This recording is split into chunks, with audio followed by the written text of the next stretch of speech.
আমাদের সংস্কৃতি, আমাদের সংস্কার সর্বদা থাকবে আমাদের সাথে। ভারতের মহান গ্রন্থ আর কাব্যের সম্পূর্ণ সংকলন। সাবস্ক্রাইব করুন তিলক। কামনার কারণে জন্য মানুষের শেষ পর্যন্ত সর্বনাশী হয়। কিন্তু ভগবান, বাস্তবে কর্ম তো একটি শক্তির স্রোত, তাহলে ওটা সর্বনাশের কারণ কি করে হতে পারে? হ্যাঁ দেবী, আপনি ঠিকই বলছেন যে কামনার একটি শক্তির স্রোত, যার মাধ্যমে মানুষ জীবনে পরম আনন্দকে প্রাপ্ত করে। কিন্তু যদি কামনার শক্তি মানুষের নিয়ন্ত্রণে না থাকে, তাহলে ওই শক্তি প্রাণের সর্বনাশ ডেকে আনে। প্রভু, আপনি এ কেমন পরস্পর বিরোধী কথা বলছেন? আমি সত্যি বলছি দেবী, যে কোনোই শক্তি হোক, যদি ওর অপব্যবহার করা হয় তখন ও পরম ধ্বংসাত্মক হয়ে যায়। আর যদি ভালো করে ব্যবহার করা যায় তাহলে ওটাই উপহার হয়ে যায়। এইভাবেই কামনার শক্তি যা উপহারও হতে পারে আর সারাপও। ভগবান, আমি বুঝতে পারছি না। দেবী, কামনার অধীন না হয়ে যদি কামনাকে নিজের অধীনে করে নেওয়া যায়, তাহলে মানুষের জীবন সুখী হয়ে যাবে। দেবী, আকর্ষণ, প্রেম, বাসনা এইসব তো কামনারই রূপ। যখন মহত্ব অনুভূতি মনে হয়, তখন কামনা প্রেমের স্বরূপ ধারণ করে নেয়। তারপর ওই প্রেমই ভক্তির রূপ ধারণ করে নেয়।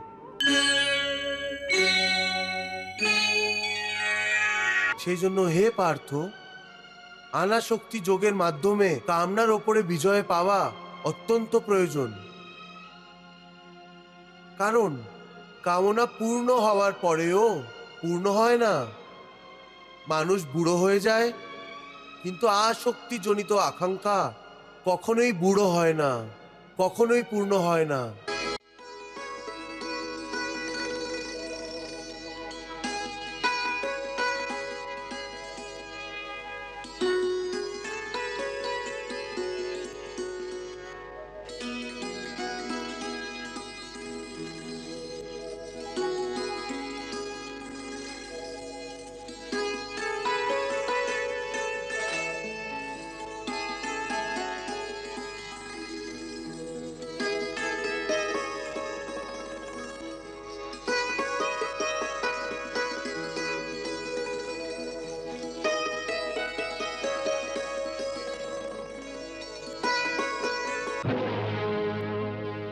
পার্থ, একটি কামনা অনেকগুলি কামনাকে জন্ম দেয়।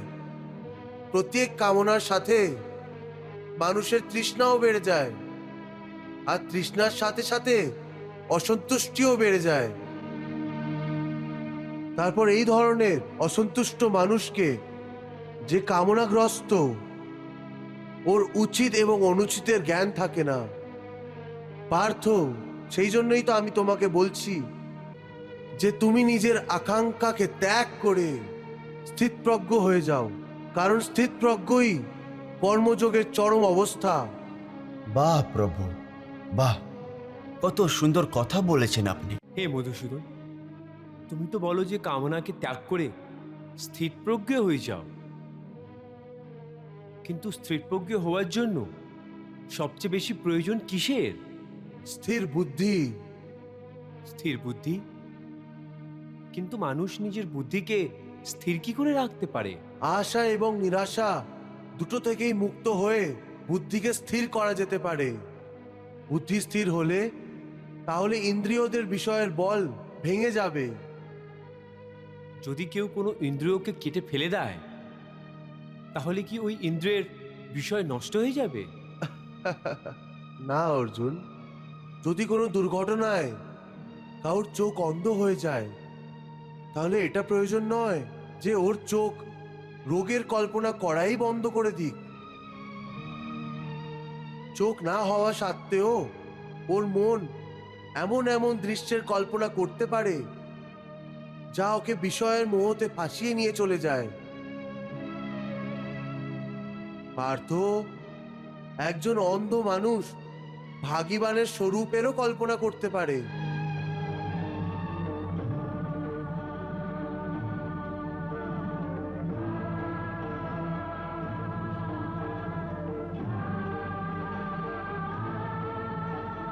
আর একজন নারীর শরীরেরও কল্পনা করতে পারে।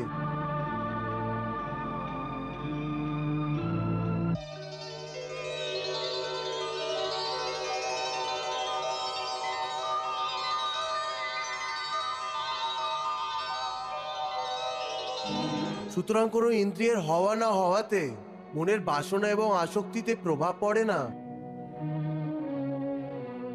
হে অর্জুন, কিছু লোকেরা নিজের ইন্দ্রিয়র ওপরে বেশি কঠোরতা দিয়ে অবলম্বন করার জন্যে অনেক কঠিন ব্রত এবং উপবাস রাখে।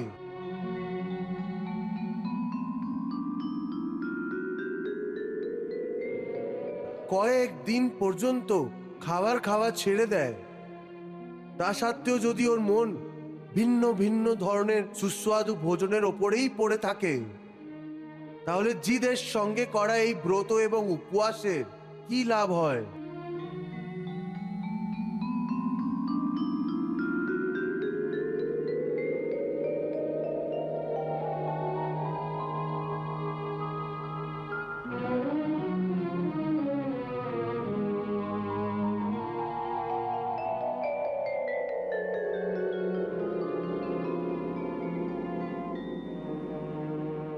এই ধরনের লোকেরা জিদের জন্য নিজেদের ইন্দ্রিয়কে শুকিয়ে নির্বল তো করে দেয়,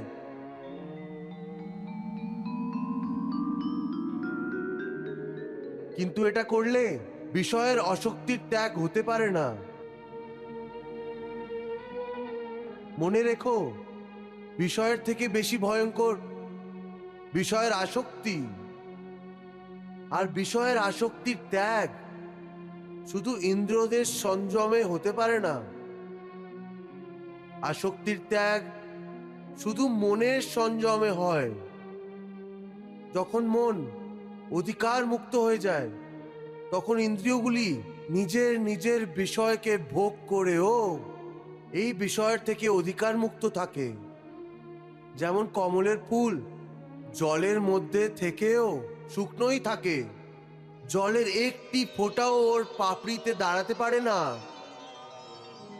সেই জন্য আমি বলেছি যে প্রথমে জ্ঞানের দ্বারা বুদ্ধিকে স্থির করো।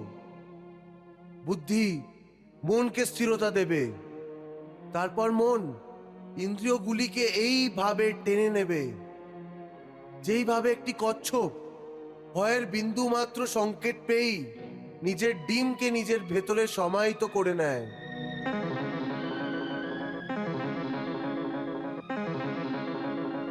हे पार्थो, यदा संहर्ते चायम कूर्मो अंगानीव सर्वशः इंद्रियाणि इंद्रियार्थे अभ्यस्त तस्य प्रज्ञा प्रतिष्ठिता। कछुआ चारों ओर से अपने अंग समेट के बैठे जैसे,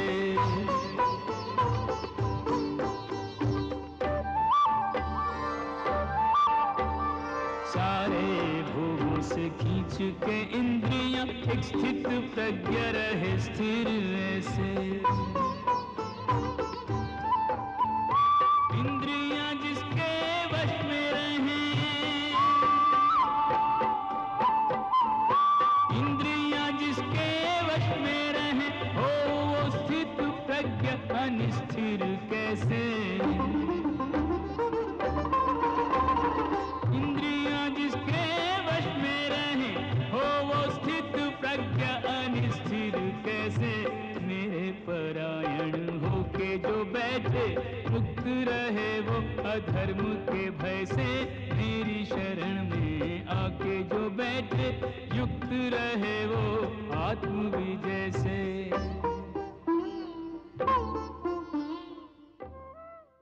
হে অর্জুন, যে ভোগ বিলাসের ভক্ত হয় ও ভগবানের ভক্ত কি করে হতে পারে? এই ধরনের মানুষ যে বাইরে থেকে ভক্তির প্রদর্শন করে, কিন্তু মন থেকে বিষয়ের চিন্তা এবং ওর আসক্তিতে মগ্ন থাকে, ওরা ভক্তির শুধু ঢং করে।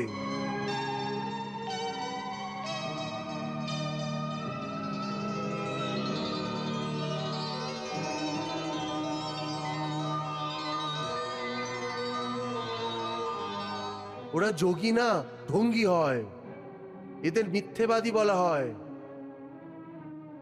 विषया विनिवर्तन्ते निराहारस्य देहिनः रसवर्जम रसोप्यस्य परम दृष्ट्वा निवर्तते कर्मेन्द्रियाणि संयम्य य आस्ते मनसा स्मरण इंद्रियार्थान विभूण आत्मा मिथ्याचारा स उच्यते। भोजन को तो छोड़ दे पर नहीं भूले स्वाद। अर्जुन ऐसा त्याग है केवल मिथ्यावाद, केवल मिथ्यावाद।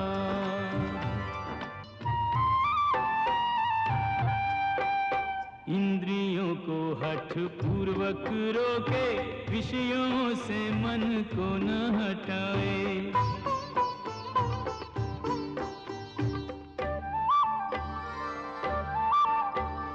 रखे व्रत उपवास परंतु न लालसा छूटे न लोभ ही जाए। मन में कुछ आचरण में कुछ है, मन में कुछ आचरण में कुछ है, दोनों का नहीं मेल मिलाए। मन में कुछ आचरण में कुछ है, दोनों का नहीं मेल मिलाए। ऐसा मूढ़मति अज्ञानी मिथ्याचारी दंभी कहाए। ऐसा मूढ़मति अज्ञानी मिथ्याचारी दंभी कहाए।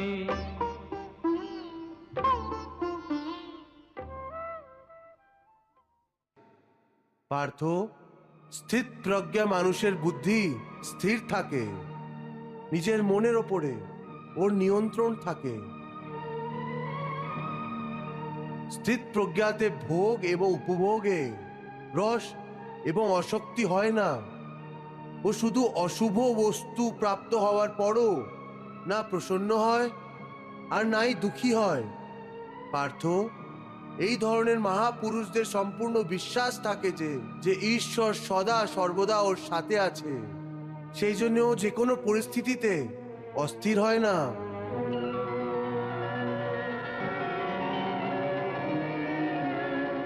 এটা বলা সোজা কেশব। সাধারণ মানুষের জন্য এই মানসিক পরিস্থিতিতে পৌঁছানো অনেক কঠিন। এর জন্য সাংসারিক মনুষ্যদের কোনো ধরনের দিব্য সাহায্যের প্রয়োজন হতে পারে। তুমি ঠিক বলেছ অর্জুন। ভগবানের দয়া ছাড়া কোনো কাজই সফল হয় না। সেই জন্য মানুষকে নিজের পুরুষার্থের সাথে সাথে প্রভুর ভক্তিরও আশ্রয় নেওয়া উচিত। এ অর্জুন, ভগবানের ভক্তি করলে মন সাত্বিক হয়ে যায় আর বিষয়ের আসক্তি সম্পূর্ণভাবে শেষ হয়ে যায়। আর যদি আসক্তির নষ্ট না হয় তাহলে? আসক্তি নষ্ট না হলে মানুষের সর্বনাশ হয়ে যাবে। সর্বনাশ? হ্যাঁ পার্থ, সর্বনাশ। হে অর্জুন, আসক্তির জন্য প্রত্যেকটি মানুষ যে কোনো বিষয়ের আকর্ষণ এবং মোহতে ফেসে গিয়ে শুয়ে জেগে সমানে ওর চিন্তাই করে যায়।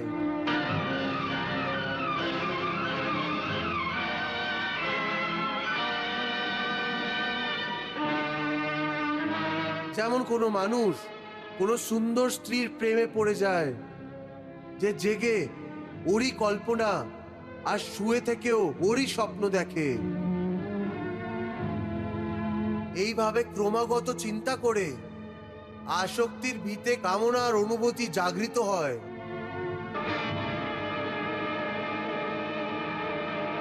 কামনা এবং বাসনাতে সামান্য বাধা সৃষ্টি হতেই ক্রোধের আগমন হয়ে যায়।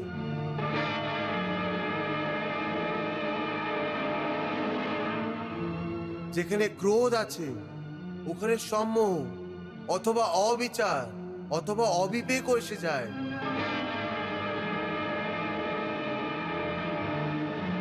যেইভাবে প্রচন্ড বাতাসের ঝড়ে প্রদীপের প্রকাশ বুঝে যায়,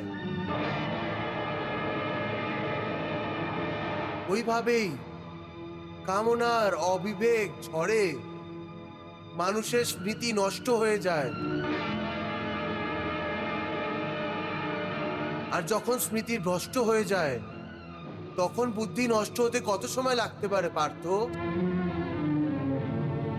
চেতনা নষ্ট হওয়ার পর যে অবস্থা শরীরের হয় ঠিক ওই অবস্থায় বুদ্ধি নষ্ট হলে মানুষের হয়ে যায়। বুদ্ধি নষ্ট হওয়ার কারণে মানুষেরও সর্বনাশ হয়ে যায়।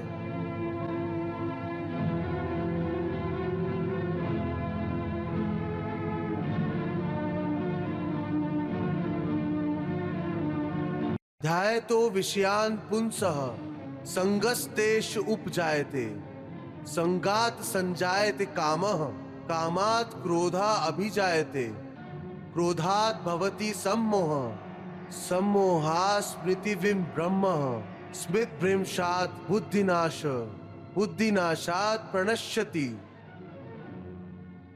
विषयों के ध्यान से आसक्ति जन्मे, आसक्ति काम की अग्नि जगाए।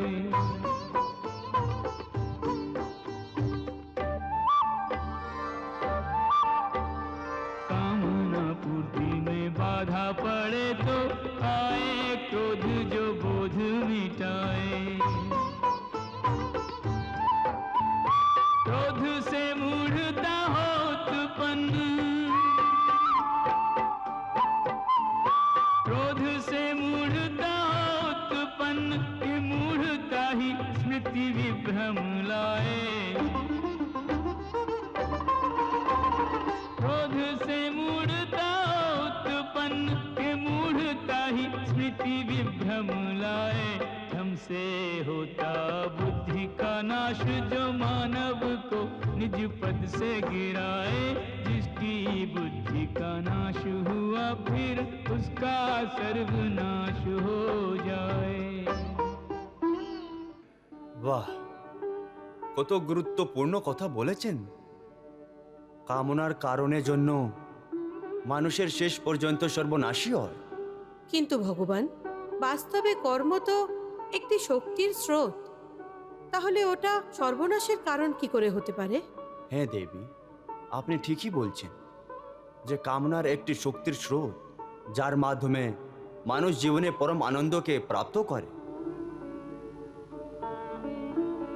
কিন্তু যদি কামনার শক্তি মানুষের নিয়ন্ত্রণে না থাকে, তাহলে ওই শক্তি প্রাণের সর্বনাশ ডেকে আনে। প্রভু, আপনি এ কেমন পরস্পর বিরোধী কথা বলছেন? আমি সত্যি বলছি দেবী, যে কোনো শক্তি হোক, যদি ওর অপব্যবহার করা হয় তখন ও পরম ধ্বংসাত্মক হয়ে যায়। আর যদি ভালো করে ব্যবহার করা যায় তাহলে ওটাই উপহার হয়ে যায়। এইভাবেই কামনার শক্তি যা উপহারও হতে পারে আর সারাপও। ভগবান, আমি বুঝতে পারছি না। দেবী, কামনার অধীন না হয়ে যদি কামনাকে নিজের অধীনে করে নেওয়া যায় তাহলে মানুষের জীবন সুখী হয়ে যাবে। দেবী, আকর্ষণ, প্রেম, বাসনা এইসব তো কামনারই রূপ। যখন মহত্ব অনুভূতি মনে হয় তখন কামনা প্রেমের স্বরূপ ধারণ করে নেয়। তারপর ওই প্রেমই ভক্তির রূপ ধারণ করে নেয়। रे मनवा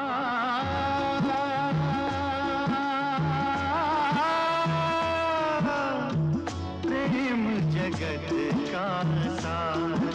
रे मनवा प्रेम जगत का सार। কিন্তু যখন কামনার অধীন মানুষ এসে যায় তখন এই কামনাই বাসনায় পরিবর্তিত হয়ে যায় আর মানুষকে পশু বানিয়ে দেয়।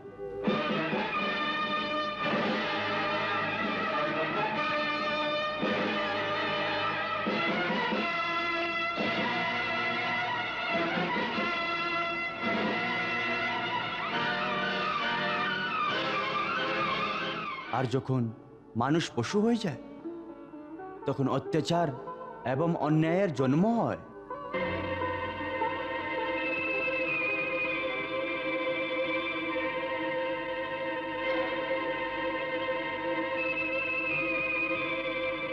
তখন কামনার মতো শক্তি মানুষের জন্য একটি শারাপ হয়ে দাঁড়ায়। সেই জন্য প্রভু অর্জুনকে কর্মযোগের সাধনার মাধ্যমে শক্তিকে ত্যাগ করার শিক্ষা দিচ্ছেন। দেবী, যদি আসক্তির ত্যাগ না করা হয় তাহলে মানুষের পতন নিশ্চিত, কারণ আসক্তি তীব্র হওয়ার জন্য কামনার উৎপত্তি হয়, আর এই কামনাই মানুষকে সর্বনাশের পথে ঠেলে ফেলে দেয়। এর অর্থ কেশব, আসক্তি সর্বনাশের ভীতি? হ্যাঁ অর্জুন, সেই জন্যই তো তোমাকে অধিকার মুক্ত হতে বলছি, স্থিতপ্রজ্ঞ হতে বলছি। কারণ স্থিতপ্রজ্ঞা হওয়ার স্থিতি নিষ্কাম কর্মের চরম অবস্থা হচ্ছে।